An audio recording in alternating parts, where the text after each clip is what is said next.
Welcome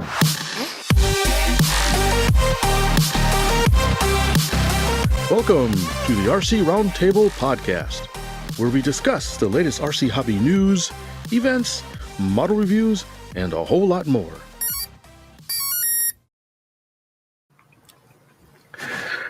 Hello there. Okay, yeah. What was that? If you're listening to this, you got to watch the video. All right, so greetings and salutations, Earth creatures, and out there in RC land. This is the RC Roundtable, bringing you episode 229. And yes, there's only two of us today. Lee couldn't make it, unfortunately. He's got some family business to take care of, so it's just Terry and I, and a special guest or two. Yeah, we wouldn't normally trade Lee for anybody. He's one of our most special favorite people in the world. But when we got a 2-for-1 offer to trade for Lee, we're like, yeah, we'll take that deal. So, yeah, it takes two people to replace Lee, right? Yeah. So without further ado, let's bring our guests in here. Let me unmute them and add them to the scene. There they are. Did I unmute them? They just beamed in. Look at that. I agree. Okay. All right. There we go. And they're off mute. All right. And that, folks, is why we don't do live shows. All right. Well, This we is do semi-live. sometimes, and they're not any better. They're just as big a mess. So, everybody, this is Amy and Jeff Pender, and we are long overdue to have them on the show. And for those of you who don't know, they are the new proprietors of Part Flyer Plastics. They took over from Sparky a few months back. So we wanted to have them on the show. They could catch us up with what's going on with the plastic biz and all the other RC-related businesses that they do, and give you guys an introduction, and frankly, give Fitz and I an introduction as well. So, Amy and Jeff, welcome. Yeah, welcome. Who are you and what do you want? What do you stand for? All right. So I guess we'll start with why I'm in the hobby that I'm in now, or the RC hobby. So for my introduction, I was in general aviation with my dad. He was in the Air Force, and unfortunately, with my medical condition now diagnosed, I couldn't get into the Air Force. So, but I was able to fly general aviation for years, and we had a love of buying old Aranca Chiefs and Champs and tearing them down and recovering them and then flipping them. And then we built a few home-built planes, and then I lost my medical, and I wanted to stay in doing something in aviation, and I got back into my childhood part of it, which was the RCs. So here we are. So I'm digesting this. So you built several home builds. Most people are lucky to build one, and you said you built several. That's pretty impressive. Yeah, our first one was, and these were all by a company out of Mexico, Missouri called Zenith Aircraft. Oh yeah, there's Zenith.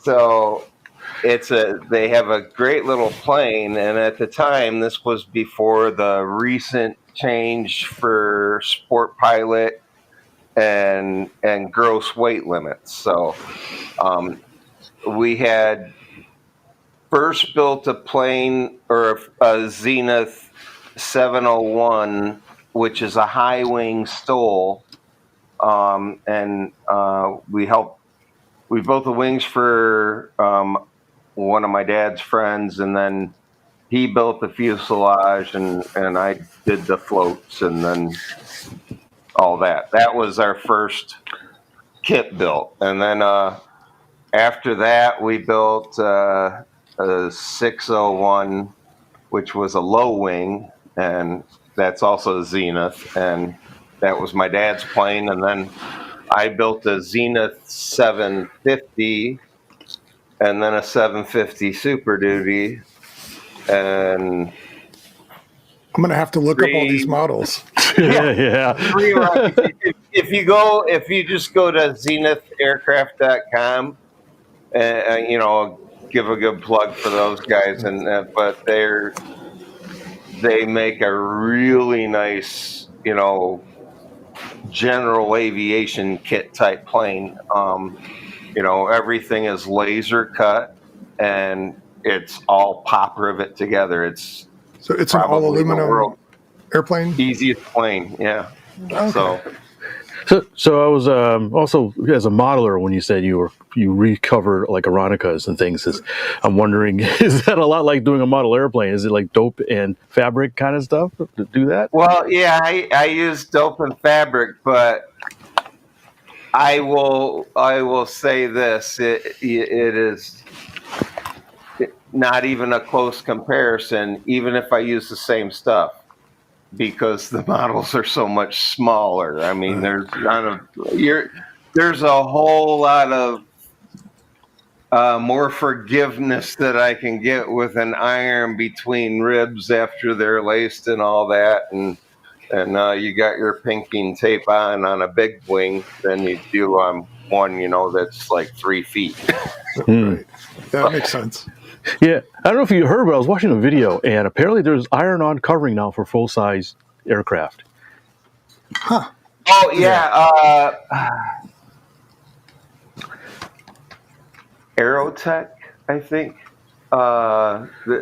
There's so many different ones, but like when the last full-size plane I did was a Rand's, and that was in the Superflight system, and it was basically they somehow eliminated doing the UV protection layer, which was the silver layer. You've done any of that on the smaller planes, but they did that, and somehow they can guarantee it to last 10 years before it has to be replaced. So, but Interesting. But yeah, the iron, pretty much the iron-on stuff it's from what I gather, it's like almost a really thick. What do they call the stuff that goes over cars? I'm having my the vinyl wrap kind of stuff. Yeah, it's like a really thick version of that. Interesting. Or a heavier duty. They got some sort of protective layer in fabric backer, and you got to have something that can't just be iron on. But yeah, well, that'll be something I'll have to look up after this. yeah, it blew my mind. I heard that. No, but the easier question is I prefer to use like polyfiber or any type of cloth and dope over the Omron and all the other type of shrink wrap ones for the RC planes. I can't get a grasp on those. If I understood you correctly, you said you did RC models as a kid, and then you got back into it. Is that correct? Yeah, but the ones that I did as a kid were mainly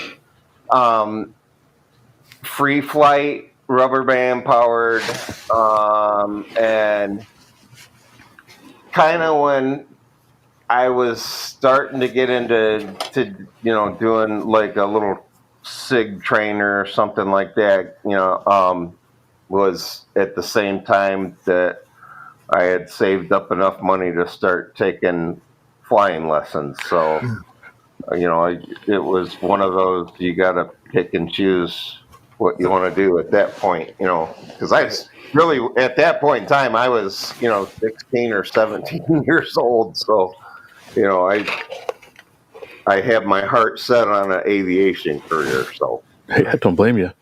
Yeah, we often talk about model aviation, whether it's free flight or RC or control line, whatever, being a gateway drug for people who just have that itch for things that fly. And so we tend to focus on the early side of that, for that being a practical avenue for kids to get into either aviation careers or just getting their license, whatever it might be. But we often ignore the back end of it, where when that full-scale aviation experience, the window is closing, that you can get back into RC if you ever get out of it, and it remains a viable alternative for a lot of people. Yeah, and Amy and I both found that same thing in the amateur radio community. You know, we always would have a big to-do for field day, which was a weekend in June, where it's the last full weekend in June, and they do this simulated emergency drill, and you can have what we get as kids. We have they call it a get on the air station that each club is allowed to have during this weekend. And Amy was always the better one at this, but she'd have kids lined up wanting to talk on the radio, and it was so cool. And we do that. We do that with, I'm still in the EAA chapter 77. I'll give them a plug, but I'm still in that EAA chapter, and it's fun doing the Young Eagles and you know, getting the young kids up in the air for a free ride, and we're in the process of seeing if we can, you know, insurance-wise, do something out here at my place, because I got 2 RC runways out back, and I want to be able to have, you know, something where we're introducing, whether young or old or in between, somebody that's new to RC. I can show them how to crash planes with the best of them. Nice. But just something to get them interested in it, and hopefully more so on the kit building side of it too, because, you know, that's the part of the hobby that I enjoy most. The mentoring is a big thing. Right. That's where you have the rewards for us. Yeah. For sure. Yeah, and it's a shame Lee couldn't be here tonight, because he is a big proponent of that Young Eagles program. And during AirVenture at Oshkosh, he works that blue barn where they have and so he's in there talking to people about Young Eagles on the RC side of it, and trying to get EAA clubs involved. So yeah, he would love to chat with you guys, I'm sure. Yeah, I want to get back to AirVenture. I mean, the last time I was in there, I got to land, and I had to land at the first dot, and I bounced the crap out of my plane. So, my dad's plane, but. Yeah, I heard flying into the AirVenture is quite an ordeal. It's not for the faint of heart. Yeah. No, and back in the 80s, you know, you didn't have YouTube and everything to see everybody else. I mean, you got baptism by fire. I mean, you're circling over there and they're hollering at you to wiggle your wings. If you don't wiggle your wings, they'll kick you out of the line. Wow. Or if you don't wiggle them big enough, I should. People roll instead. Oh yeah. So how about you, Amy? Do you have an origin story in aviation or modeling? Or are you just along for the ride? For me, I'm along for the ride. But I have a lot of sentimental with helping Jeff and his dad with those planes.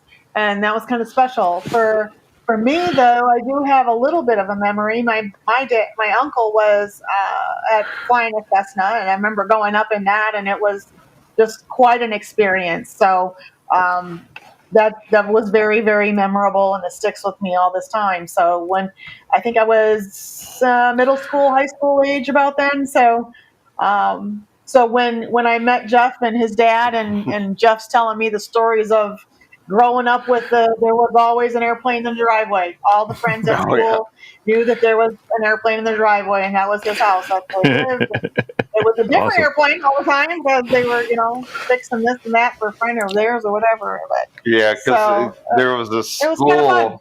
There was a school at the end of the street, and we were it was a block away from us when we were growing up. So I mean, the buses just piled up, lining up, blocking the driveways and all the houses, but the kids just had their faces glued to the windows on the buses. And I was, 6, 7 years old, arms out like I'm, some big to-do guy, Look at this, it's my dad's plane. but yeah, it's fun. Oh, but getting back onto Amy's interests. Yeah. But Yeah, I enjoy just being a part of the community, and all the little trade shows we've been to. We're at Perry and Troy and a few others, and it's enjoyable for the community. And I recently been taking over the phone part of it because Jeff will get MF episodes where he's not able to talk real well. It affects his voice and lungs capacity, so it's easier for me to just communicate with people. And I'm learning so much about all the different things and the parts and the this and the that. And customers are real patient with me, and I appreciate that. They're educating me more than anything, and is it like I'm drinking through the fire hose? for Jeff so that he can make fiberglass, and I can make some plastic now too. So I'm getting there. Does it sometimes sound like they're speaking a foreign language? I need a thermostat to discombobulator. Sometimes I just have to go like this. it's funny because with the lady that she works with at Brodak, they have all these little pictures that they send back and forth to figure out, like, okay, this is what he has to make now, so make 20 of these. Got it. It started out giving us the names of different ones, and I know a lot of planes, but I don't know all the ones. Yeah. You know? And Amy had a lot more trouble than me, you know, so everything was a Cessna to her. Unless it's yellow, then it's a Cub. Yeah. I got those. Is that or a Cub? So that's interesting. So you did some work with Brodak? Well, that was part of the thing with taking over Park Flyer from Sparky and Pat, was we had to keep making parts for their customers. Continue that partnership. So, and them, and I'm probably going to wreck it again. Jacoby. I said it right. So, we do a lot of parts for them, and they've been so patient because, it was a bit of a learning curve going from understanding how Sparky uses bars to come down more or less encapsulate and to keep, you know, the voodoo stuff from happening when you're making plastic. And I made plastic for bigger parts where detail is a little more forgiving. So we used a lot of PVC and you know, or ABS, and then when you get down to using, you know, at first we were going to just use PVC because that was what I was used to using on the general aviation side of stuff, or I should say the home built general aviation side of stuff. And that didn't work out for us on the small parts. So it didn't show the detail that we needed. So got the shift, got things going. So we have a rhythm going. It's fantastic. Yeah, and it was a godsend that they were willing to be patient with us while we got all this figured out. So is it safe to say that the things that were available while Sparky was running the show are now available again? Everything except for, he has some kits that were his kits. And there was his books. There was a foam wire cutter. Yeah, a few other miscellaneous parts. Yeah, right. Those are him, and he's not even really. I think it's going to be word of mouth. So if somebody sends me an email, or we forward it on to him if it's for one of his parts. Right. But everything else that he had on there, we have here and are making those as orders come in. Right. So I noticed that if you search Park Flyer Plastics, your website comes up, but you don't have that. You don't use that domain. So what is your website address? Oh, it's actually, the main website is plancrazystuff.com, and everything else is the web back end side of it is a subdomain. Okay. So my RC Kits is a subdomain, and the Park Flyer Plastics is a subdomain. So they just point over to it. Yeah. And we're eventually going to have all of the Park Flyer stuff just onto our website. But I'm not, what's my Forrest Gump moment? You know, where he says, "I'm not a smart man." But yeah, I'm not as fast as I once was. So Yeah. you know, We were lucky to be able to copy the Park Flyer Plastics website and just transport it over to our hosting situation so that we could continue it right away, and not disrupt that flow for our customers. So now we're in the process of that's moving, it's flowing. We can gradually start transitioning the products and have them in both places for a little while. And then at some point, the Park Flyer Plastics site will just land you to that section of our site. So we'll still keep the domain. You'll still be able to get to us in all the different areas, so you don't have to lose that piece of it. We're just going to bring it all under one umbrella so that you can purchase fiberglass, you can purchase plastic or club gear all together. can you tell who the place. smart one is? Yeah. So you're actually leading to what my next question is, or maybe an ask to describe somebody who's not familiar with your business, because the Park Flyer Plastic vacuum form is just part of what you do. You do other modeling type stuff. Can you give the elevator pitch of what the kind of business you run for the modelers? It started out when I wanted to make me a Hostetler kit, and I had to buy a cowl for it. And I ran across Fibertech and More, which was owned by Rick and Brenda, and they were retiring a couple years ago and were wanting to sell off the whole business at first, but it turned out, only I think Fiberglass Specialties bought their Top Flight. Yeah, Top Flight molds. Yeah, and then we got involved with them for the Hostetler chunk. Yeah. And then, but segueing into that, going back to MS moment, I always go on, we call them side quests. I played that game. But going back to what got me into wanting to do this for a business part of it was I found that I got that call from Rick and Brenda, and it sat in the basement for a year. So this was a while back when I got it. And then, unfortunately, when I'm moving stuff around, I crunched it. So then I was like, well, how am I going to fix this? So, I had fixed bigger cowls on bigger planes. And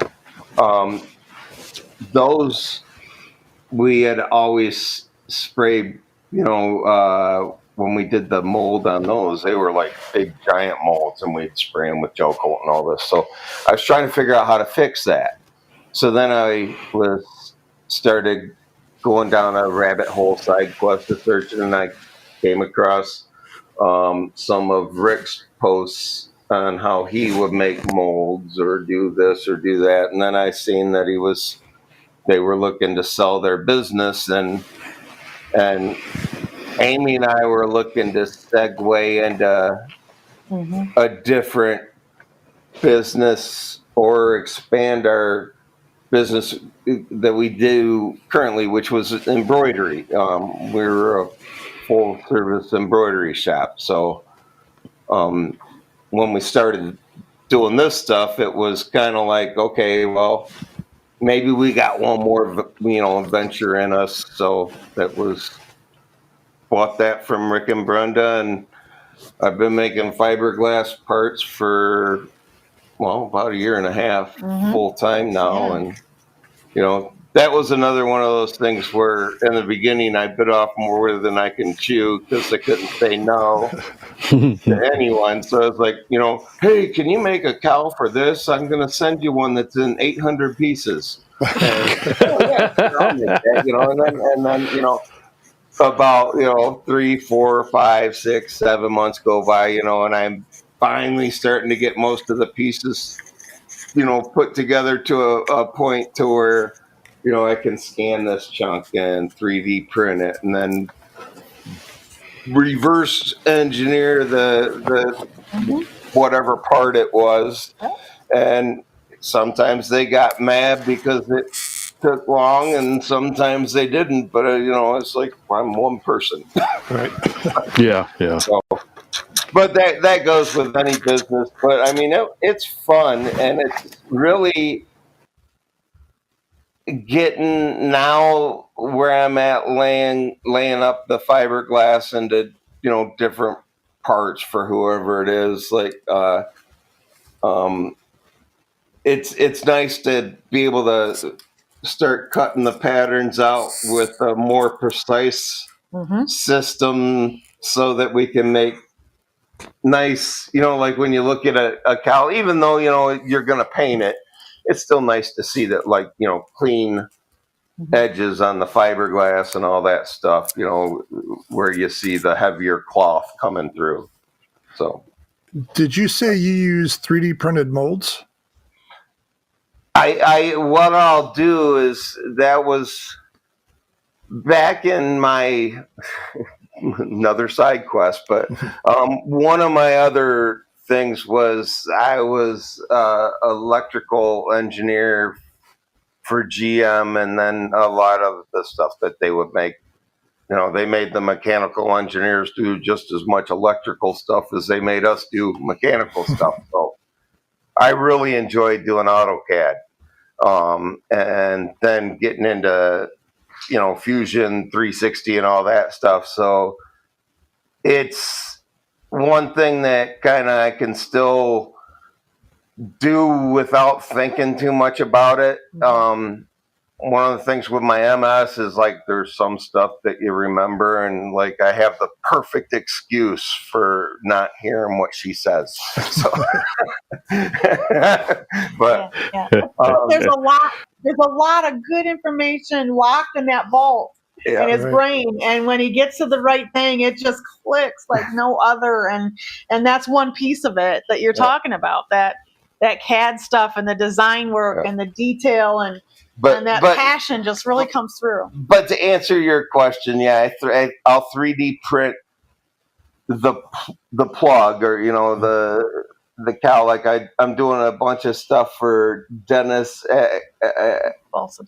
Balsa Depot Aeromax, and he's got a new Stinger that he's coming out with, and that's going to be a real nice one. And we designed he has the guy in Brazil design his initial plugs, and then I'll print them out in a way so that I can make a mold from it, and then then after that we can use that that mold for making all kinds of duplicates.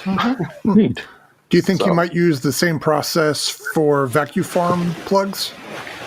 There is a difference that I'll do on, like, if I do a plug for vacuum forming, it's pretty much almost a solid infill. The easier thing to do is to 3D print it, and like when you're printing it out, you can use that hollowing, so you can make your wall like 6 millimeters is what I normally do, and I don't do any infill. I'll do infill in between the inner and outer wall, but not anywhere else in the model. And then the long and the short with vacuum forming, the easiest thing to do is to take your model and sink it into some plaster, make your negative, and then from that you fill it. I used to do plaster until I started talking with Sparky, and Sparky says, "Oh no, man, just put Bondo in it." So, and then I started thinking, why didn't it's one of those, I was this many years old when I learned, but so yeah, we'll cut the Bondo with acetone to thin it down for the first layer, so that I It's so get smooth. as few bubbles in that one. But after that, I'll just you don't need to do a whole lot of acetone, because you want support, but you want the air to be able to escape through it if you have to drill any holes for detail. So. Sure. All right. So as you started describing that, I was going to say that sounds a lot like the process Sparky described to us and what we've seen in person a time or two. So, all right, that's good. Right. So it sounds like you have 3 businesses now: the embroidery, the fiberglass, and now the vacuum plastic. Yep. Does that leave any time for actual model airplane flying? It leaves. I'm more of because I have a field right out behind my house. Yeah, I can fly pretty whenever the wind's good and I'm having a good day, but I'm more of a tinker than a flyer. I really enjoy building, and that's another thing that got me back into doing the bigger RCs, was watching you, Fitz, on some of your YouTube channels. Yeah. You actually watch my channel? There was one where you were unboxing a bird dog. And bird dog. Yeah. So I was like, I got one from another company out in Texas, the Texas Warbirds, I think it was, but it was a smaller bird dog. But I just kept looking. Okay, so what did he do in this spot? Mine don't have that. What do I do now? But it was, yeah, I do enjoy tinkering and just getting into the different sides of things with RC, like bigger planes when you're. Oh, this is my cat Pepper. Hey, kitty. Hi, Pepper. Yeah. She's supervising. But on the kit built, you're mainly using just a press brake and rivets, and every once in a while, if you are welding any of the frame together, you're going to still have to have somebody check that. But going back into the RC side, my segue into all the cool things on that. That's what it was. I was almost following another one of those rabbit holes. But I got a laser cutter now. So all right. We started. I've been wanting to make sure before I roll them out that I have one of each of. I've started with the Hostetler kits because when Wendell's family they took over the business, they were really welcoming me once they found out that I got from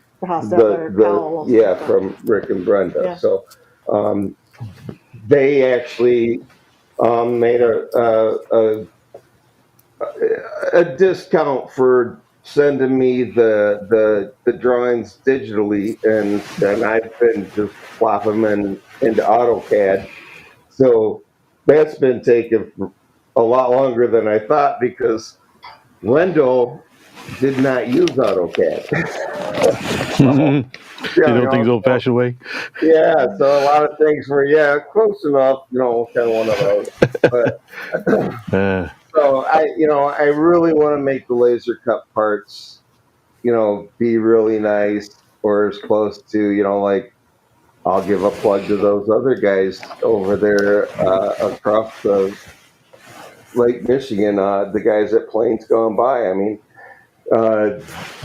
I've talked with him a lot on finding that whatever, he wanted a plug for one of the molds that Sparky had made for him. But we became, I wouldn't say close friends, but we talk about different things, and I follow him, and I want to make sure my kits are at least somewhat close to what he's putting out. I mean, he's really putting out some nice laser cut parts, so I just want to make sure they look good before I roll them all out.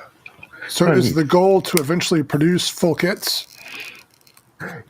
Yes, and one of the things that I was wanting to do with that, and that was when my buddy was laid off, and he spoiled me because he was really good and really fast at building kits. So when we were working on the start of doing the Hostetler kits, we were making videos, and we're nowhere close to your guys' video editing skills. So those are like, something that you'd see from the 80s when you had your dad's Betamax,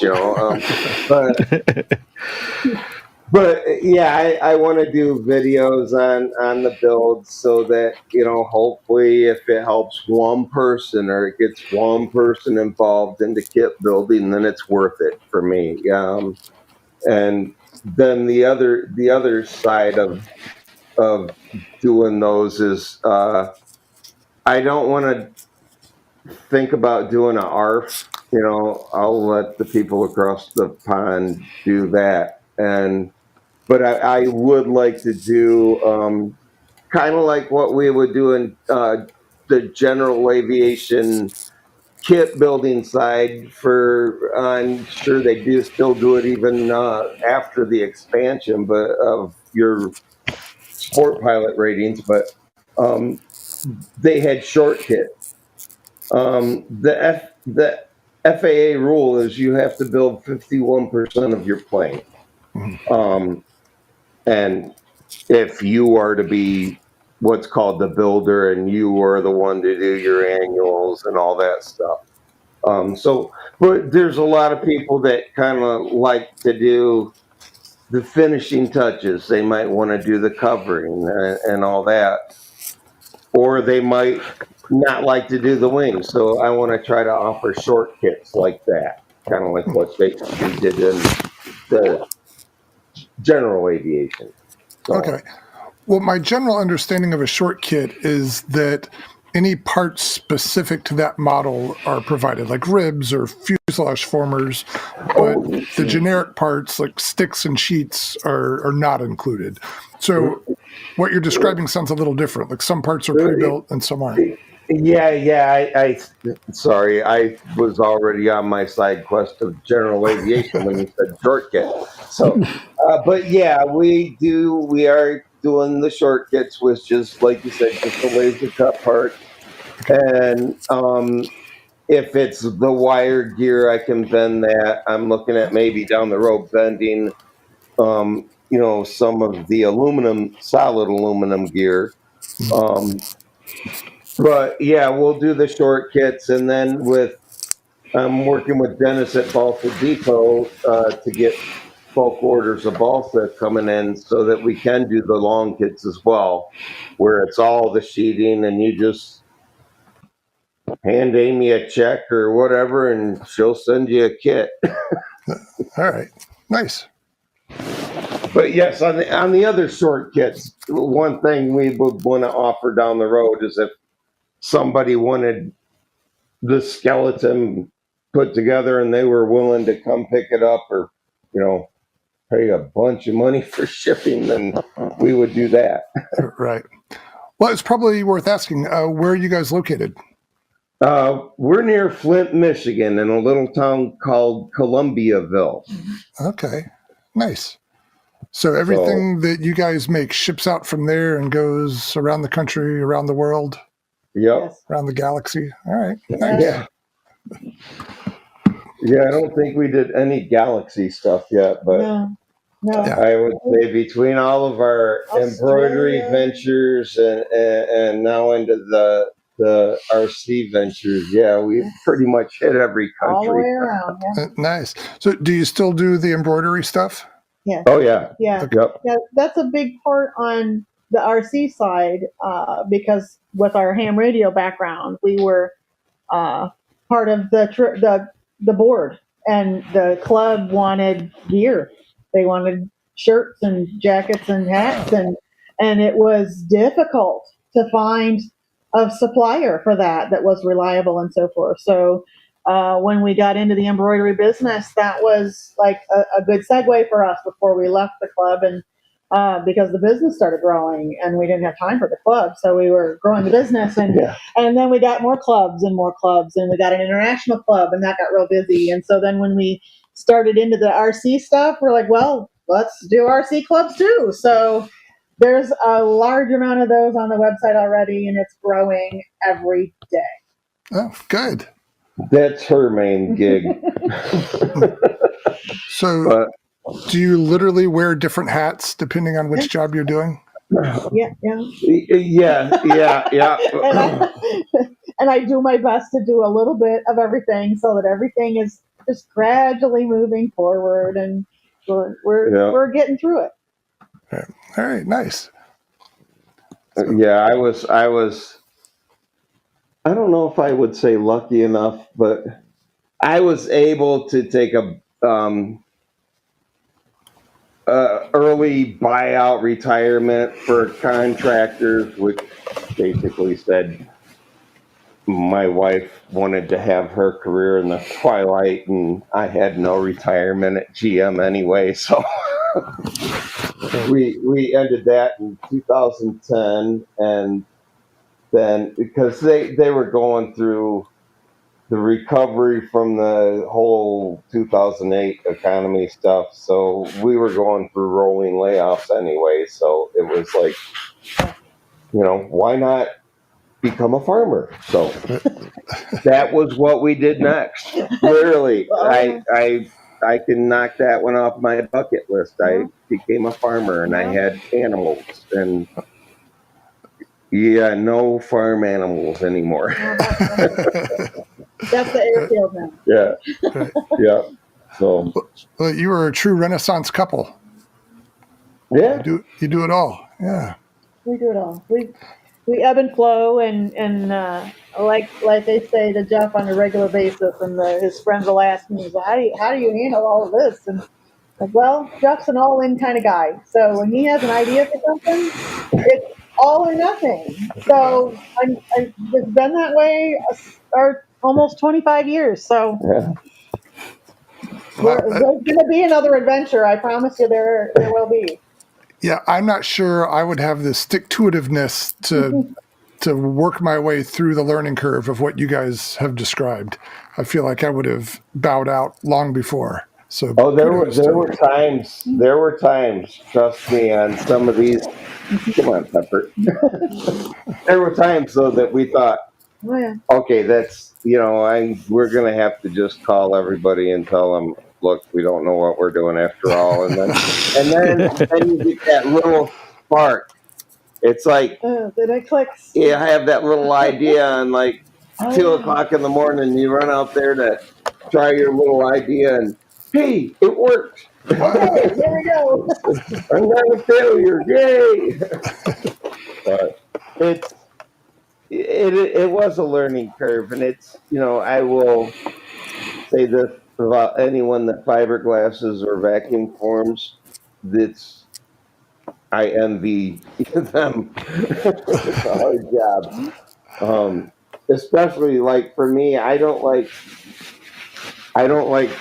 encapsulating or using a two-piece systems for pushing down the plastic. So I started learning through the hard way is these things, doing draft angles. So figuring out how the plastic flows down. Sparky could tell you this 6 ways from Sunday, but it's one of those things all I can say is you're not going to learn it unless you do it. Right. It's one of those things you got to trial and error. Right. You make a stack of bad ones, and then finally you figure it out. Yeah. Yep. And then you're on a roll. Yeah. All right. So everybody for Christmas gets one of our misfits. One of the bad ones. Yeah. Nice.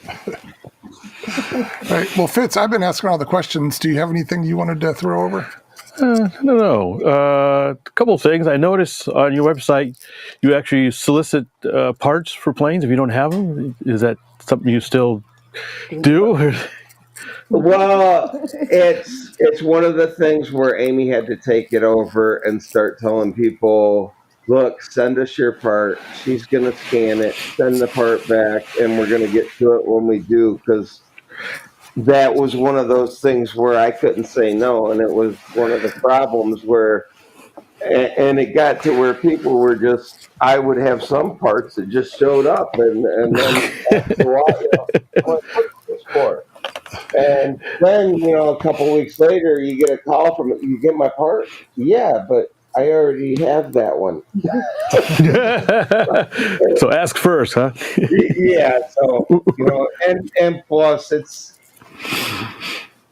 now that we're getting our, like what Amy says, our ebb and flow, our process, and all the other stuff down with the vacuum forming and the fiberglassing that we do with the existing molds from years back, that I can start to get back into doing more of what I like to do, is doing those one-off ones, or if somebody has a part that I don't have and it's one that, I will say I will make sure that I'm allowed to make it and sell it. Right. It's, but if it's a one-off, most of the time, like, well, there's a new gentleman that's doing the hempo stuff out in Texas now. He's handling all the hempo items, but I had called Bill before because there was a guy that sent me a cowl that he wanted me to make repair it, because he had cracked it all up, and I said, I'm going to have to make a mold for this one, and I called Bill and I told him, I says, look, I'm doing this for a one-off for a guy, and he really thanked me for calling. I'm so used to, like, on our embroidery side, we have so many royalty agreements with Interesting. companies that, that's the one thing I try to do, is make sure that we're allowed to do the part before we do it. Sure. Neat. If that makes sense. So do you have any future areas you're looking to expand into, or unique products or different things to expand the business that you can speak of? One thing that I do want to do down the road is have a lighted cockpit for the scale models, and have. I think I got it in me because I built a simulator with all 3D printed parts. It's a Cessna 172 full-size dashboard. Wow. So I'll have to send you guys some pictures of that. Yeah, I want to see that. But in one of my Dancing Wings kits, they had a pretty nice dash, but all they had on it was just the switch for, switching off your power to your receiver. So I did the only thing I could do was start drilling holes and putting LEDs back there. So I have a whole bunch of micro LEDs behind each instrument. And so that got me to thinking, okay, I can scan each one of those bezels, and then I can, 3D print between a combination, because my printers will do multi-colors. So I can do like a glow-in-the-dark incandescent filament for the gauges, and then just a regular black for the bezels and stuff, and then with the LED behind that should make everything light up pretty nice. I mean, it's the only ones that are going to see it are the FPV guys or the guys that are filming, but still, hey, it's one of those things. Yeah. If you're gonna put a camera in your plane, then have a cool dash. Yeah, for sure. So the last time we had Sparky on the show, I think it was right after you had gone down to pick up his molds. And he suggested that you may have been significantly over gross with the weight on your trailer. Oh my gosh. Okay, so the trip down, I have a little, what is it, 12 foot? I think it's a 7x12 single axle trailer, and segueing into another part of my life, her uncle owns a spring shop here in Flint, and I worked for him during my rolling layoffs. And so before you go on, a lot of the times people were beefing up their springs, on their trailers and stuff. Oh, springs for cars. Okay, I was wondering. Yeah. And so we go down, me and my buddy go down to Texas, and the first night there, we stay right on the outskirts of Sparky's place, and our trailer gets broke into. Oh, no. Oh. So, was anything in it at the time? Well, the only sentimental thing was my dad's toolbox from the Air Force. They got that. But I figure, if they needed that, they needed it more than me. But the funny thing is all these, me and my buddy, we were making all these stops on the way. So I had all these foam airplanes that were just still in the packages, but they weren't in the boxes. Okay. So I had all these in there, and they left all those. So, but anyway, we get to Pat and Sparky's, and we're loading all this stuff up, and yeah, it was a lot more than I thought. So, yeah, we were probably, I would say, well, it's a 3,500 pound axle, and I was on the bump stops the whole way home. And, and we went slow and on the back roads, and yeah, it was 3 days out and 4 days back. Yeah. Wow. Well, I hope no more break-ins. Stopping on the way. The 4 days back was straight through. Yeah. Oh my gosh. Well, I'm glad you made it, and all the molds did as well. Yeah. So. Yeah. Huh. Yeah. It took us about, I think, 2 weeks to eventually get it all out and laid out. We're still sorting through stuff. We really are.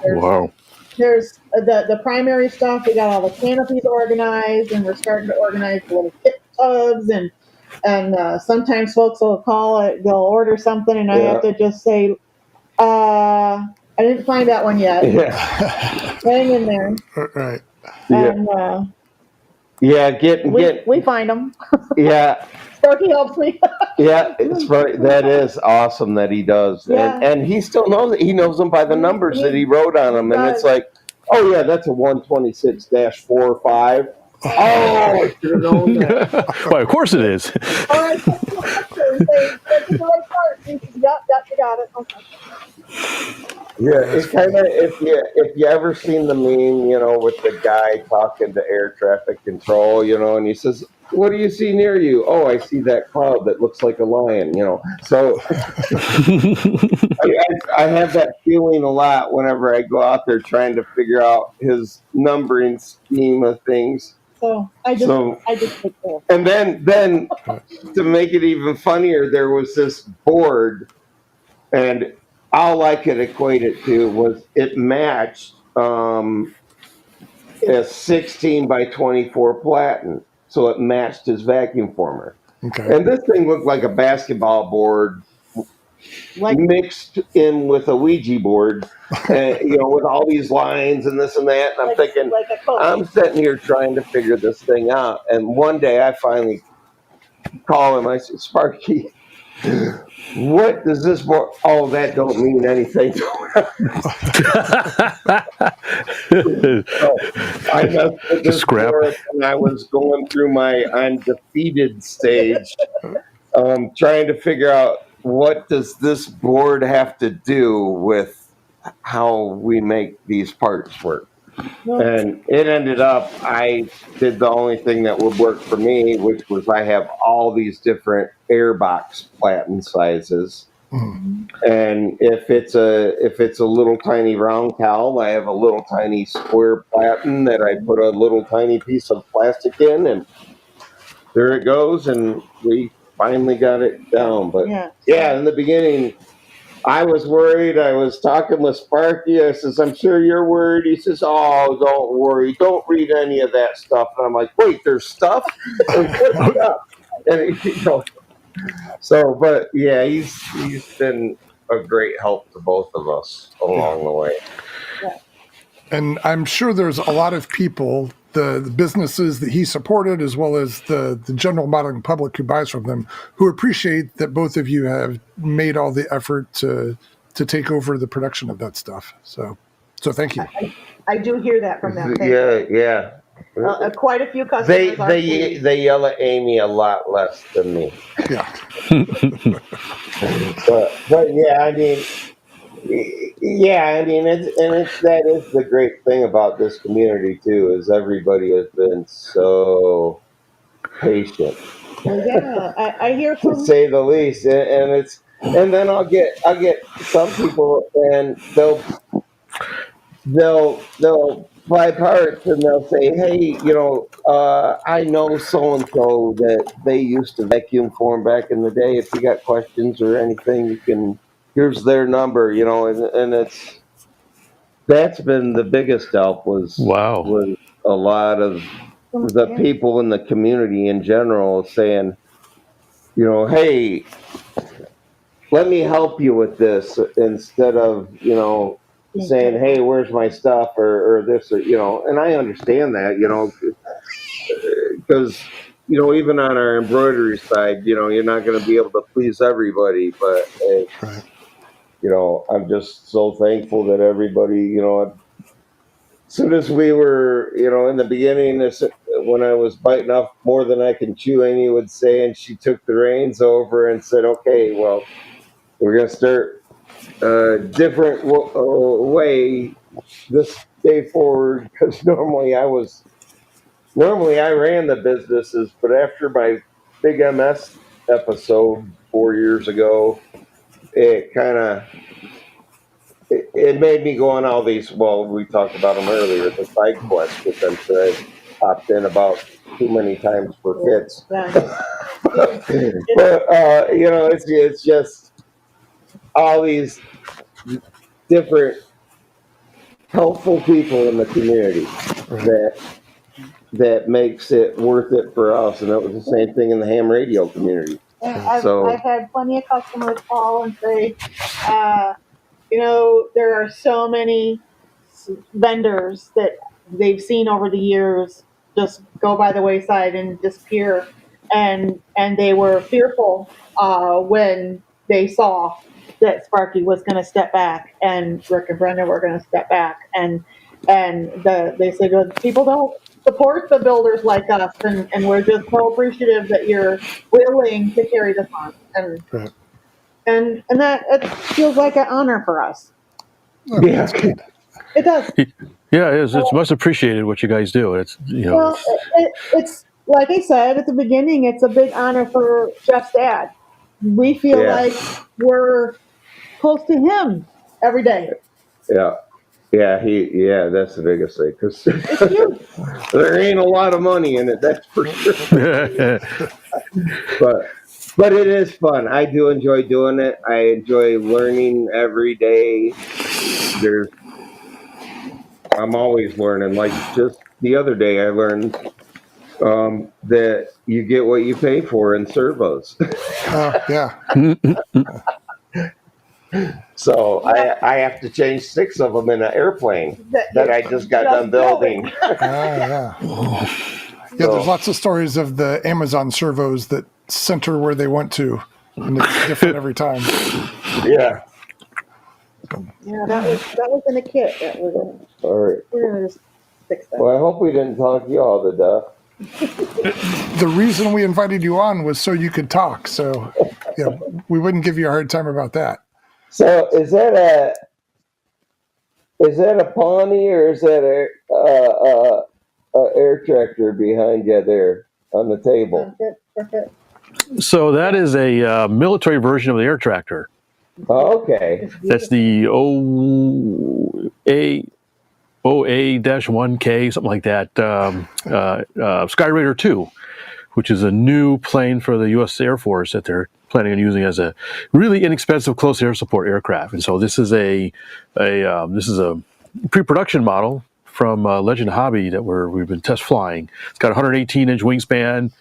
This one's electric powered, so it's got 12S setup that we just did some maiden flying this past weekend. So it's a really neat plane, and it's big.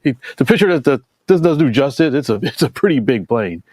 Well, I keep seeing, and I love. We got to do vests for their bomber field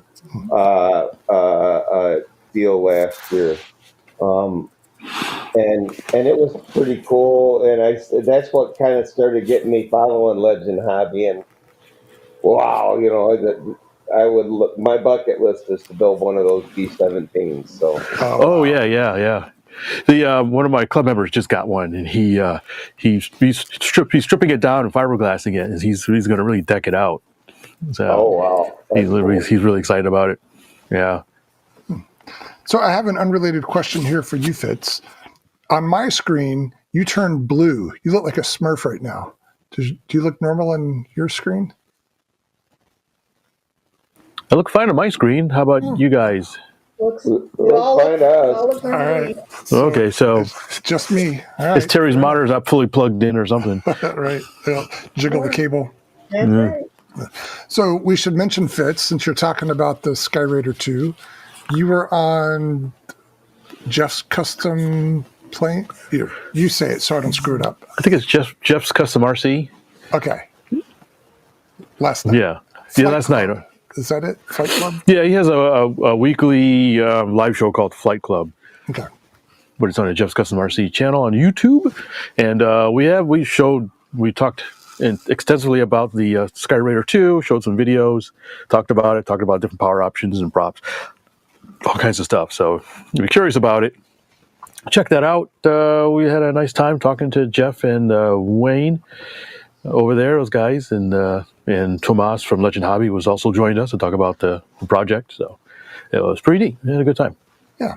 So I didn't catch all of it, I have to confess. Were the maiden flights done on the big Outrunner? Yes, there's a big. Oh, it's over here. It's not, go grab it real quick. Okay. So there's a Dual Sky Outrunner. This is their GA 6000 Outrunner motor. This is a pretty big. It's rated for 6,000 watts. I think we were pulling about 4,000 on our setup. Works in your washing machine. Yeah, it's a big washing machine motor. It can run a motorcycle. I mean, whatever. Yeah. And we had we ran some large 22-inch 3-bladed props on it of various pitch sizes. Mm-hmm. And on the batteries are right here, as a matter of fact, two 6S 9000s or 9500s actually from CNHL.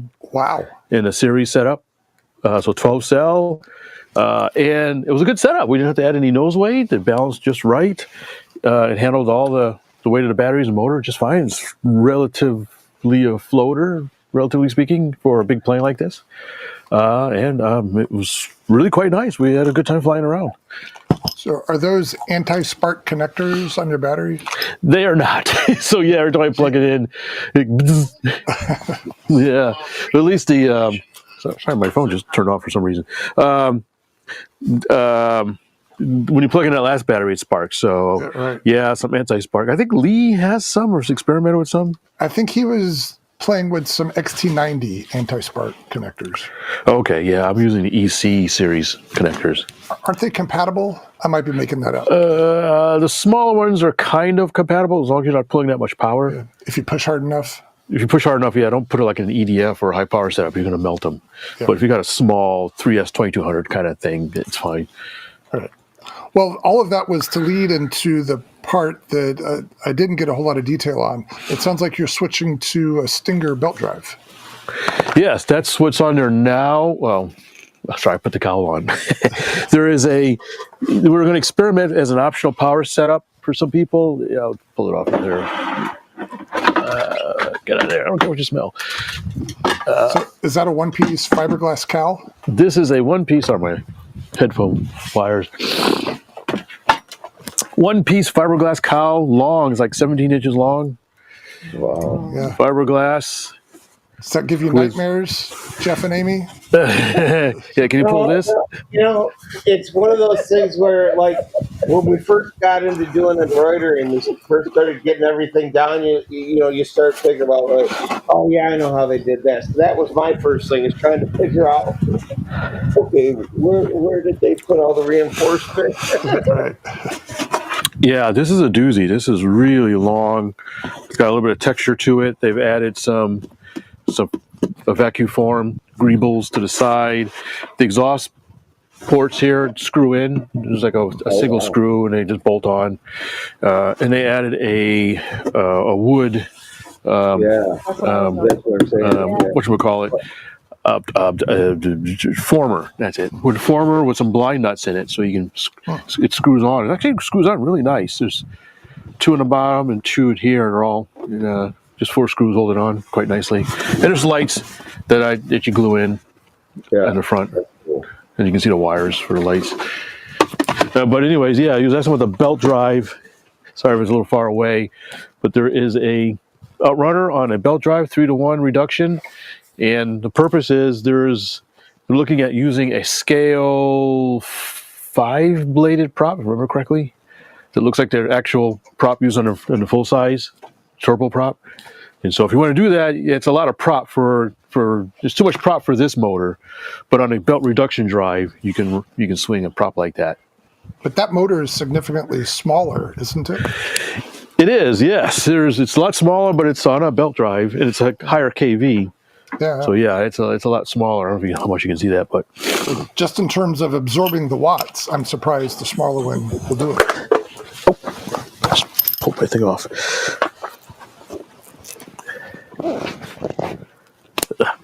How is that set up for cooling for your ESC and all that?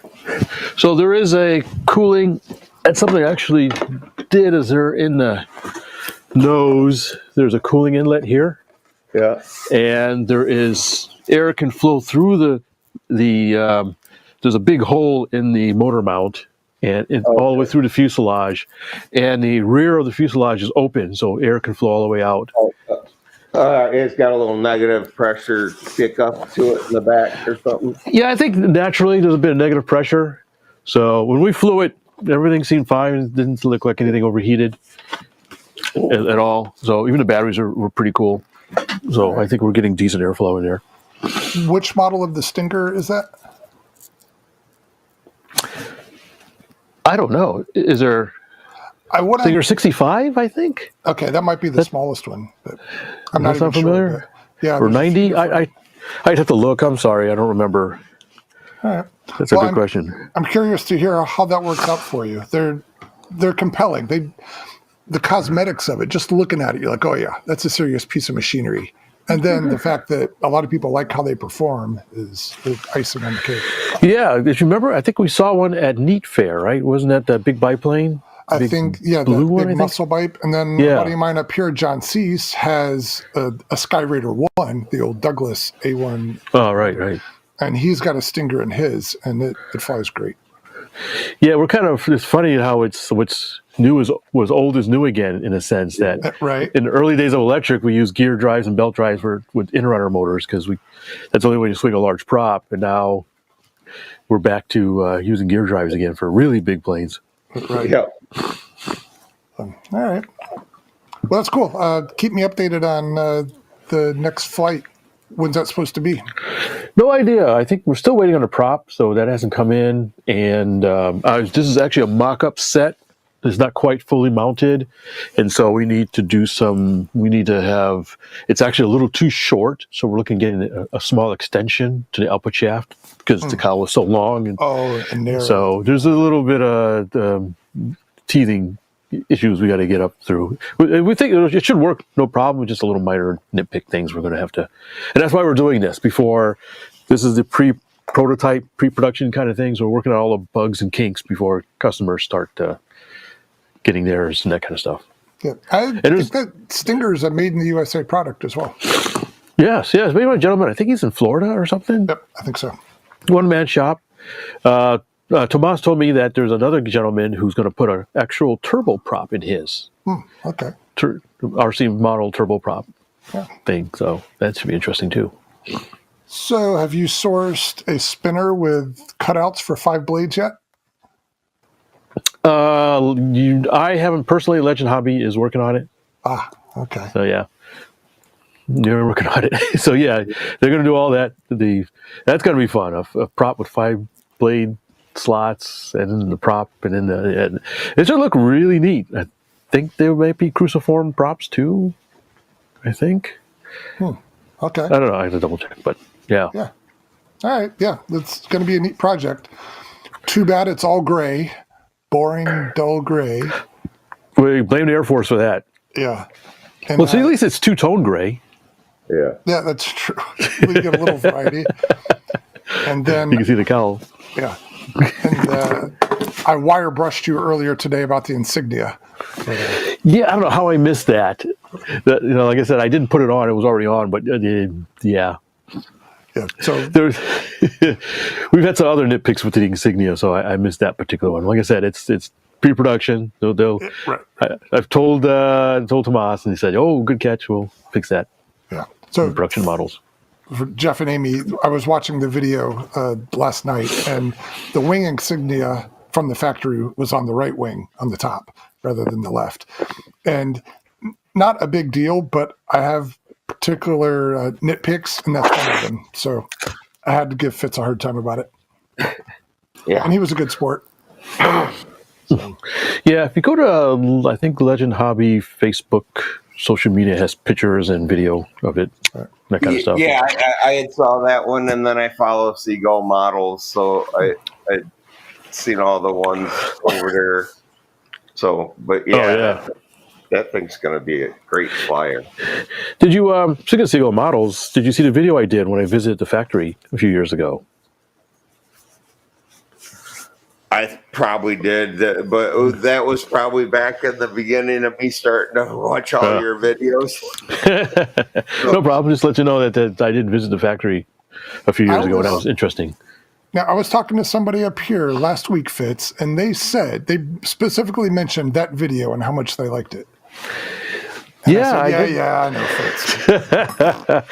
It's funny. I get a lot of feedback, and it's funny because I really hadn't planned on really doing a video. I was just going to visit, kind of look around, maybe take a few pictures. And I was like, when I was there, I was like, yeah, well, I have the cell phone. Let me just shoot a few video clips here and there. And the whole video was almost entirely cell phone. I think when I was at the flying field, was the only time I pulled out a different camera to do video, and it turned out really well, much better than I thought it would. Well, they shoot movies on cell phones now, don't they? Yeah, they can do. I think I've seen TV shows or something done with iPhones and whatnot. So yeah. All right. Well, so you've always got 20 projects going on. What's your next one, or your other concurrent one? Did you see the engine I built? Maybe. Oh, here, I'll go get it. It's right here. If you want something, not for something completely different, I might take my headphones off for a second.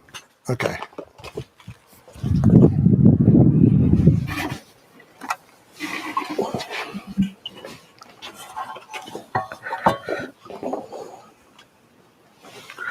Okay, back.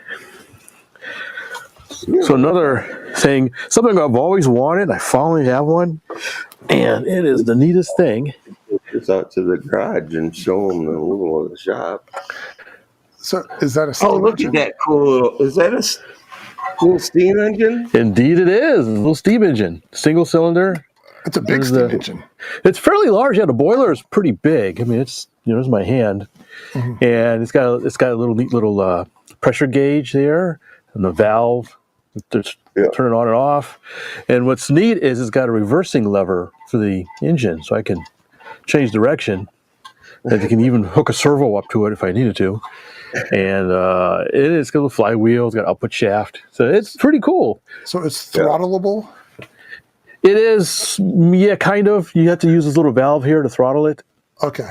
So, yeah, technically, yes, but, it's manually throttleable. Then what is the servo hookup for? The reverser. Oh, okay. It's binary, either forward or reverse I see. on a little thing. And it works. I had it running the other day. I got it started up and running. It's like, yeah, it's a little interesting to getting it running consistently, but it's neat, but it works. It works pretty good. All right. Was that a kit from the webs? Yes, this is an actual kit. You have to build it from Engine DIY.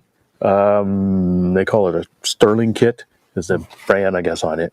They have a whole bunch of different ones, but this one seems to be a really nice starter kit. It's pretty complete, other than the oil you need to lubricate it and the fuel. And it was really quite easy to put together. You can put it together in an evening or a long evening. It just bolts together, and I didn't really have any issues. I had one teeny miny issue, but it was user error. And interesting, it uses denatured alcohol for fuel. It's got a cartridge kind of thing that you pour the denatured alcohol in and slide it in the back here after you light it, and then let it sit there and heat up and boil for a few minutes, and then open the valve up a little bit. And at first I had to manually spin it, but after it worked itself in, I was able to, just by opening the valve, it started by itself. Oh, okay. The ones I've seen before, you have to nudge it in the direction you want it to go, and then it will maintain that. Yeah, this one's I guess they say it takes a bit to break it in, but after running it for a while, they opened it up and started right up. So Nice. So is there any practical use for it? Is it just eye candy? Well, I think it's more or less eye candy, but like I said, it does have an output shaft. And so my next thought is, can I stick this in a boat of some sort and see if I can at least get a little putt-putt boat go around the lake? And we were talking about 3D printing. I'm thinking maybe I can 3D print a hull for it. Just drop it in there. A paddle wheel, man. There you go. Paddle wheel. Yeah. How would I hook that up? Altville Casino paddle, the little paddle boats. The paddle in the back, in the stern, just one paddle kind of thing? Yeah. Yeah. No, those were steam powered. So Yeah, like a river boat kind of thing.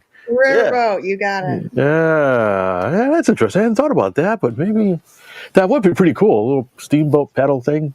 You could get a squirrel cage out of a little furnace to make your template from. For the paddle. The only thing is I would have to have a 90-degree bed drive or something. Just turn the engine. You'll have enough room to rotate that, so it's pretty wide. It'd have to be a really big boat if I rotated it versus having it. Well, it looks heavy. I assume you're going to need a big boat just to float that thing. Well, yeah, I mean, it weighs maybe about 5 pounds. Got a flywheel on the front for the output shaft? It does, yeah. All right, so you should be able to, if you Google like the old farm tractors and stuff, they had that flywheel off the side, and they use that to run the belts, the really long belts, to run all their little implements. Yeah, and I remember one guy replaced his output shaft with a 90-degree, and there were no bevel gears. It was 2 half bottoms to a crankshaft, and then he had like a joint that kind of followed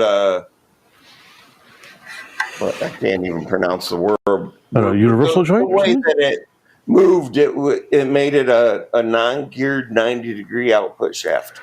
Interesting. So I'll have to find that video again now. Yeah, because that would be neat to have a paddle boat, a little river boat, or the what do you call it? What was that? Mark Twain era river boat or something? Yeah. There's one parked on the Missouri River. I'll let you know right now, I'm really good at spending other people's money.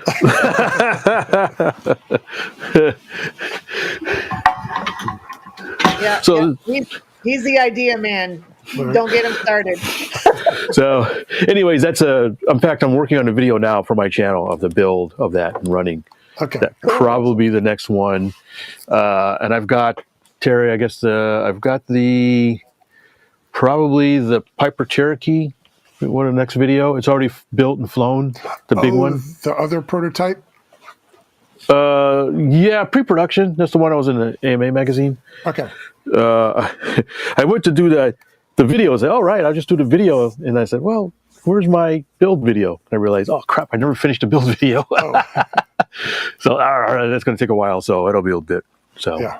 that's the newest things. Oh, and I got, speaking of 3D printers, I got another 3D printer. Oh, shocker. Yeah. What's this one? I can't remember the name. Crap. It's a resin printer Okay. that I'll be taking a look at. Is it your first resin printer? No, technically my third, but it'll be the second one that I've actually will use. Okay. Now, are you using water soluble or I mean water cleanup or? No, I haven't used the water cleanup stuff yet. I've been using the one that uses the alcohol cleanup. Yeah. A friend of mine says he likes the water. What's that? I feel your pain. Oh. I have one of those Halo Creality ones, and it just sits there, and it's a paperweight. So, I use mine fairly often, not all the time, but every once in a while I'll pull it out to do certain things. So I need really high resolution prints. yeah. It was funny. I hadn't used it in a while, and so the cleaning unit had gotten really cruddy, so I had to really clean it out because when I was washing parts, it was getting all kinds of particulate in the part, and it was making it really awful looking. But yeah, I've used it. In fact, I'm going to need to use it for some stuff. In fact, we're printing some high detail parts for some RC models, so I need to get the new one up and running and test it out fairly quickly. So are you more into those now, resin, or are you still doing? I do both. I go back and forth. In fact, here is a FLIR pod. It uses a regular FDM. I think I use PLA in this one as a test mule for the Skyraider 2. So I go back and forth depending on what I'm doing. So I use I think you said you have multicolor. I'm guessing it's a bamboo. No, it's the Creality with their CFS system. Oh, right. Yeah. Okay. That's a new one. Okay. Yeah. I got Cool. the K2 and the K1 Maxes. I got two K1 Maxes and then a K2. And so I'm upgrading the K1s to do the multicolor right now. So I'm only running the one printer, but it's printing out cowl plugs for dentists right now. That's pretty neat. I did something similar. I did a review for a company called Blestero. He makes 3D printed airplanes, and with the parts, he actually has some plugs that you can 3D print and vacuum form over them. And so I did that. I printed them out in, I think, ABS, one of the high temperature filaments, and was able to heat the plastic over without it deforming. It was pretty neat. Yeah, it's like if you use like a ABS, or you just look at the melting point on it, really. Yeah. And as long as it's above, I would say 280 degrees, on whether you're using resin or filament before it starts to warp, then you're fine. And then the other thing is when you are vacuum forming, just keep your plug out of it until you're ready to, bring the plastic down, and then stick your plug in. And especially if it's a 3D printed one, and then it won't get as hot. That's a good sense. point. Yeah. So I'm still just using my Ender 3 that I've had for years, and I use it as a tool. I'm not really into 3D printing except to make stuff that I need. But I used it a lot last week. So I have a whole batch of servos that I got from an estate. And when I got it, they're Metal metal gear servos. They didn't have the screws that go in it's machine screws, obviously, and it didn't have any servo horns. And you've seen Fitz. I've got this giant collection of servo horns from any servo I've ever had. None of them fit. Something unique about the spline on these servos. And I figured out what the screws were. They're like 2.6 millimeter screws. So I got that part taken care of. And then one day I finally decided, you know what? I'm going to measure these splines on these servos and see if I can print some up. And doggone it, it worked. The first try was a little bit too tight, so I adjusted the diameter a little bit. The second try was a snug fit. And I'm just printing with PLA, so I thought it would be kind of fragile, but they seem pretty darn tough. So I'm tickled pink with that. And I had like 20 of these servos, so they were paperweights until I was able to make these servo horns. That's neat. So you can just spit them right out, get a whole bunch of servo horns, custom made. I spent a couple hours one day printing out the 20 I needed and then some spares. Yeah. And so, now, granted, I haven't actually used them in a model yet. All of my testing is just feels about right kind of stuff. But yeah, I'm pretty excited about it. Yeah, it's the 3D printers. If you don't have one, it's really something you should have in your workshop. They come in really handy. One of those things you don't realize you need until you have one, and realize how handy they are for a modeler. In fact, for the belt drive, I 3D printed a few things, some spacers and some whatnot, as a test mock-up to test the dimensions. Because I need a spacer I think should be this long, and let me mock. You mentioned Fusion 360. I use Fusion 360 myself, and so I whipped just a real simple shape up to plug into the output shaft and stuff. As the dimensions I thought might work, and some other spacers, and then I can put it on, put the cowl on, and say, hey, that's perfect. That's what I needed to confirm before we start cutting metal. Yeah. I've been using Onshape, which I've gotten used to, but every time wherever I start, I'm backtracking from the last time I used it and refreshing and getting back up to speed. But I was real proud of myself for being able to draw that 21 tooth spline in there and get it right. Yeah, that's a fairly sophisticated thing to do, I think. I was tickled pink with that. And another thing, while I had the printer going, those little spacers that come with APC props, they come on a tree. I figured out that I'm always using the 6 millimeter ones. So whenever I need it, all the trees are every size but the 6 millimeter. You're missing that one size, yeah. So I took a few minutes and drew that up in CAD and then printed out a dozen of those. And so now I've got all the 6 millimeter spacers I need and the ability to print more. So those of you listening or watching, Christmas is coming. You can get them cheap. Yeah. And the last thing I printed, I've been restoring some old cars, RC cars, that is.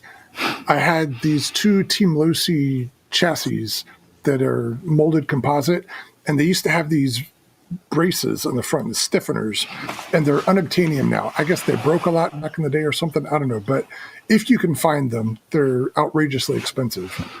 So I was looking on Thingiverse, and somebody had drawn one up, and doggone it, I downloaded that file and printed it up. It fits perfectly. So another thing I printed with PLA. So the odds are if you need something, somebody else has already drawn it, and you can just push the button and print it. But then there are those times where you can make it yourself. So the feeling of satisfaction with that is pretty... Yeah, it's amazing that you have an idea for something, you draw it on this computer, and then load the file to this magic machine, and the magic machine makes it for you. So for cheap pennies on a... Amy and I were talking about how far technology has come since when we were kids, and I was like, I remember I was so excited when I got that little football board that would vibrate the guys with the little magnet. Oh, yeah, that, yeah. They kind of vibrate in random directions. Yeah, they all end up in a corner somewhere. Yeah, my cousin had one of those. I remember playing with it quite often. The things that kept us entertained. Hey, it is the 21st century now. We have all kinds of, it's funny when we talk about this. We have 3D printers and laser cutters, and now you can get mills too now, desktop mills, and that kind of, and so lathes. It's just amazing. You can have virtual machine shop in your house. Yeah. Or and this even is more. the problem we talk about all the time. Each one of those things can be a different hobby in and of itself. Yeah, So yeah. you have to be careful not to go too deep down the rabbit hole. Or you just run out of time to do the other things. So I'll tell you the other thing I was working on this past week, and that's the Electro Streak. Remember the one that I built? 2 years explains the ago? name. Oh, yeah, right. So I think I mentioned in the last show, I was having some flutter on the V-tail with it and trying to track it down. I determined it was in these little digital servos that I had used in there had too much lash in the gears, and the servo arm moved significantly, which of course propagates out to some pretty good slop in the control surfaces. So I went through, I replaced those servos with high-tech HS60s, which are nylon gears, and they had very little slop in them. And while I was at it, I also changed the push rods. The original setup I had was a ball link on each end, which for the ailerons was fine because it was just a straight piece of, I think it was carbon fiber on there. So it doesn't matter if they rotate. But on the V-tail, there were some bends and twists to get through the formers and out of the fuselage. Mm-hmm. So with the ball links, it could twist a little bit. And that was actually letting the whole thing flex and changing the length of it effectively. So when I changed it to a regular clevis, a nylon clevis on one end, it took out that ability to rotate. And it seems much stiffer now. And the last thing I did to it is I rehinged the ailerons and got a little bit more movement out of them. And I went back and flew it last weekend, and I could not get it to flutter. So power dives and all that. So it seems to be taken care of. Success. So, yeah, and I don't know if it's because the servos have more torque or what, but it seems like it has much better control authority now. It rolls like crazy. So I wasn't ready for that the first time I rolled it. Yeah, it's funny you talk about the cheap servos. I don't know if you remember Lee, Terry.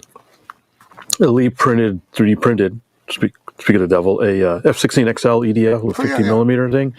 The one we flew at Jonal. And so I put in some cheap servos that I had in a drawer, I don't know, Amazon specials or something like that.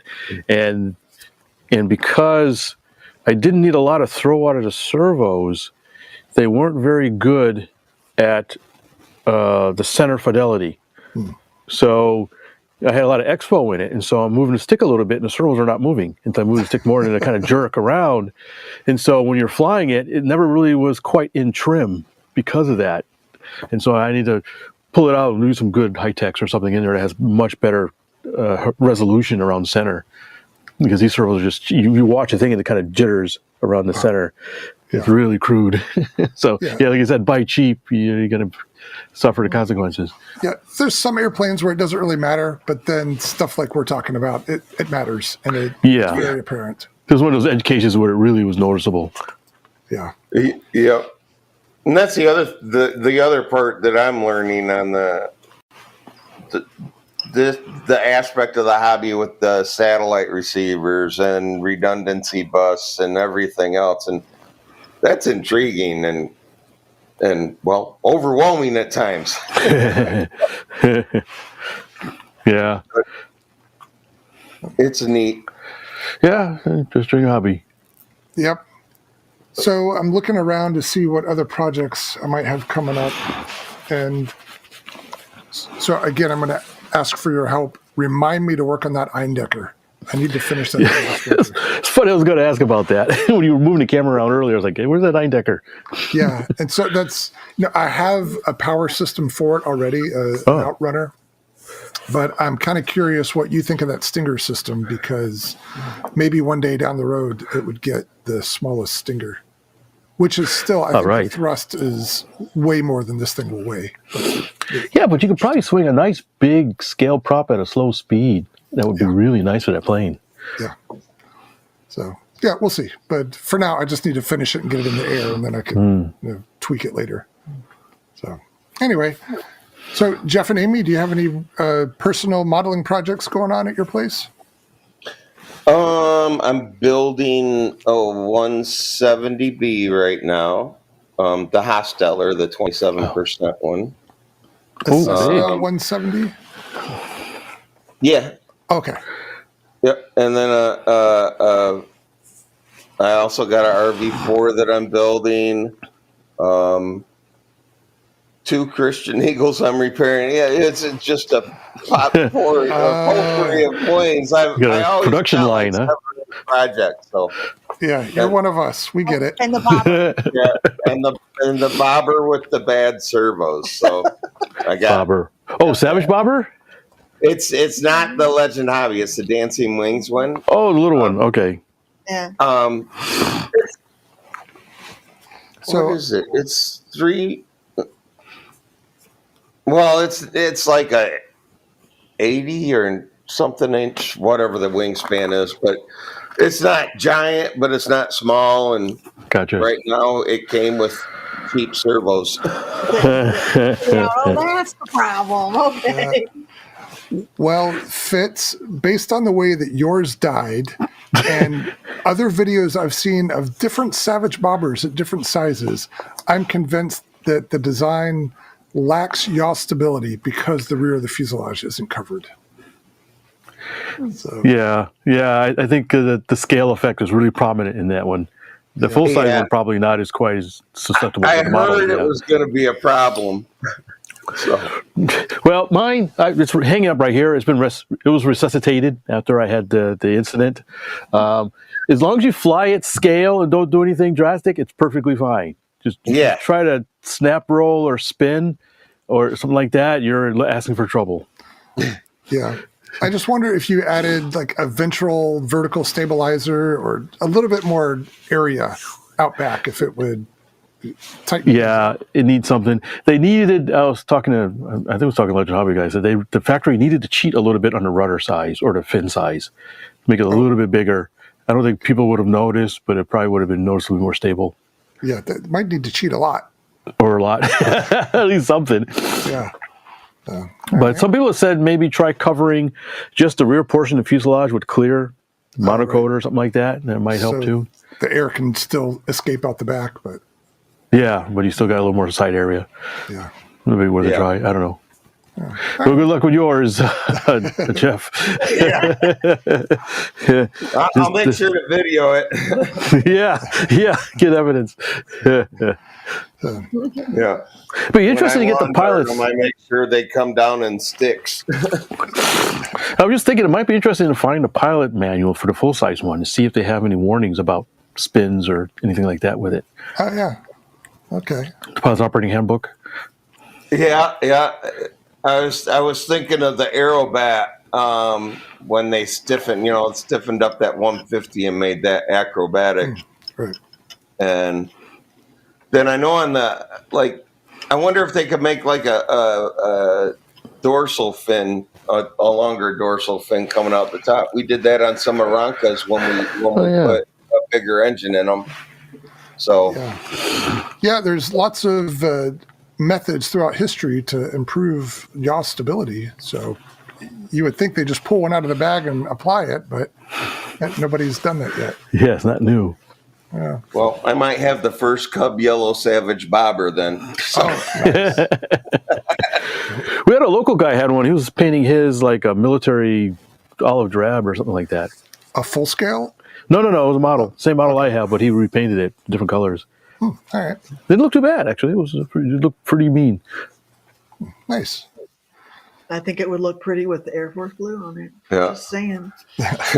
My dad, when he is in the Air Force and he was out and stationed in Maine in the 60s, and he had took his flying lessons out there, and he had picked up this old Luscombe,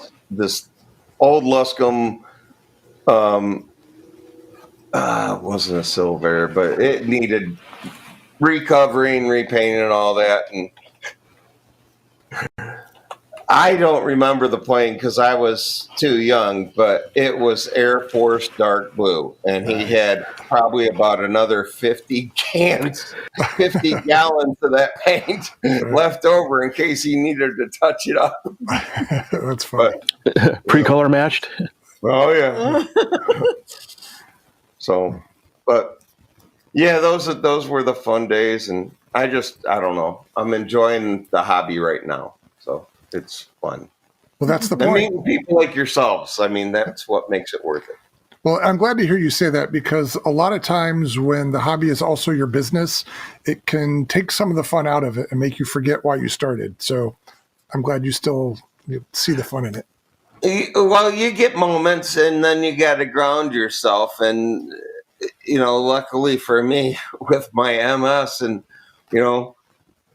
I'll get a relapse, 1 or 2 a month, and during that time, I can either sit out there and fly on the simulator in the my little hangar shed, we call it, or I piddle around out there, or I fly, something. I try to fly something at least once a week. So, All right. and I always try to build something for me during the week while I'm working on orders, and that way it kind of splits it up. So, Oh, that's good. I'm glad you're maintaining balance. yep. All right. So, Fitz, this popped in my head the other day. Have you had a flotilla recently? Are you going to? Yeah, I had one. Was it September or early October? We might have talked about that one. And so I'll have another one in December. In fact, I gotta see where I can squeeze it in December. It might be tough, but we'll see. All right. So yeah, usually I try to have one around the end of the year before the weather gets too bad. We're actually going to have another heat wave coming through, so it looks like the weather's not going to get too cold until anytime recently or anytime soon. But so yeah, so we'll have another one. I never told you about the thing I got. I have to tell you about it later. You're so mysterious. I got something cool at Best that I forgot to mention that goes in the water. All right. But so I'll talk about it next time, the next show, if I have chosen a date. What we're talking Amy about, and Jeff? Yeah, Well, go ahead. let's fill them in. What we're talking about is maybe once a quarter. Does that sound about right? Yes. Fitz hosts a boating event down in Houston. RC at boats. This man-made lake down there. And so we try to talk about it when it happens, because there's always neat stuff that shows up, a very wide variety of different boats. But, so I just want to make sure I was up to speed on those. And doesn't Nathan have a paddle wheel boat that he's taken out there? He did. In fact, it was mostly 3D printed pedal boat he had. It was interesting. It was 2 pedals on the sides, and it drove like a tank, so the wheels could go at different speeds and directions to steer and move forward and stuff like that. I haven't seen it in a while. I had to ask him what happened to it, but he had it out several times. It was his own design too. It wasn't something he downloaded. He just went into his CAD foo and started working something up, and it was pretty neat. All right. So for somebody who would want to go to the next flotilla, how do they find out about it? I have a mailing list. Of course, you have to be in the Houston area. So this is for Houstonites for the most part. Although, commute. We have a guy who does come down from the Dallas area quite often. Wow. He comes down. He's one of the sub guys, and he hangs out with Bob from Nautilus Dry Docks.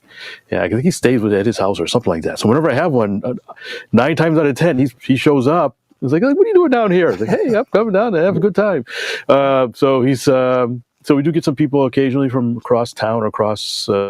Dallas is about 4 hours away, so it's a pretty good drive. I would say the closest parts of Dallas are 4 hours away. Yeah, closest parts. So it's a good clip for him to come down. And so if you're interested and you're in the Dallas area listening to this, probably the best thing is send us a note to contact at rcroundtable.com, and Terry will forward it to me, and I'll add you to the mailing list that I send out whenever I schedule another event. That's probably the easiest way. All right. So I am out of topics I wanted to cover. What about you guys? Done myself. You Jeff, Amy, got any last words? No, I thank you for having us on, and I hope that you'll have us back on another time. I'd love to have it to where I got it set up out in the shop so I can kind of show you what we do and all that stuff too. Sure, that sounds great. Yeah. I think a lot of people would find that interesting, myself included. Yeah. So we'll put up your contact information and links when we go live, but it's plainCrazyStuff.com, remember correctly? Yep. If people want to go to your website, that's a jump point for the Park Flyer plastic stuff, your kits, fiberglass molds, and I think even your embroidery stuff as well. Yep. Even the embroidery for the airplane clubs and stuff. So man, it's a one-stop shopping. For the embroidery, do you do custom stuff then for clubs? Yeah, we do. You know, a lot of things for the air clubs is like the flight line safety vests. I can do those, and I can do what's called direct to garment type printing on those, so we could get a lot of detail, like if you're doing an event or something on there, you know. And the thing that Amy's always done is she's always had it to where she could customize whatever it was. So we can put your name, you can have your call sign on there, or your AMA number, have whatever you want put on there. You know, as long as it's tasteful. We set it up so that there's the club logo, and you can have it with just the club logo if that's all you want. Okay, so I was just thinking, so if a club wanted to have a couple dozen shirts printed or something like that, or hats, whatever. Or some guys just like to have it personalized. So that's our niche, is to offer it that way. You can have one with the big logo. You can just have the little small logo, or just the larger on the back, and just options. We like to customize. And with us having all of our own equipment for it, that's the one thing where we can charge the same price with no setup fee for whether you order one shirt or 1,000 shirts. Nice. You know, it's going to be the same setup fee, which is zero. So, you know, if we don't have the overhead anymore, we don't really see the need to pass, you know, to keep the same price for everything that we used to have. I mean, I understand economics and all that, but I also understand that, you know, people don't want to pay an arm and a leg for something, you know. Right. All the time. So we try to keep the price down for that. So. Yeah. All right. Cool. Fantastic. Well, Jeff, Amy, we really appreciate you guys coming on the show and talking to us about your life-living pursuit of modeling goodness. So thanks again for taking over our buddy Sparky's vacuum forming stuff. It's big shoes to fill, but we're trying. All right. That's all I have. I guess anything else, Terry? I think it's any last minute thoughts. Lee, we miss you, buddy. Look forward to having you back with us. So hang in there. Yep. Take care, Lee. I look forward to meeting you. So hopefully we can meet in person one day in the not too distant future. Yep. All right. Well, we will talk to y'all later and have fun. And if you got any questions, just shoot me an email or whatever. Okay. Copy that. Sounds good. All right. We'll see you guys. All right. Thanks again. All right. Bye. Bye. Please visit our website at rcroundtable.com. That's where you will find all of our podcast episodes. You can also find a little bit of background information about the show host and leave comments and suggestions about the show. There are links to a few of our favorite vendors and also links to our various social media accounts. Thank you for watching and listening.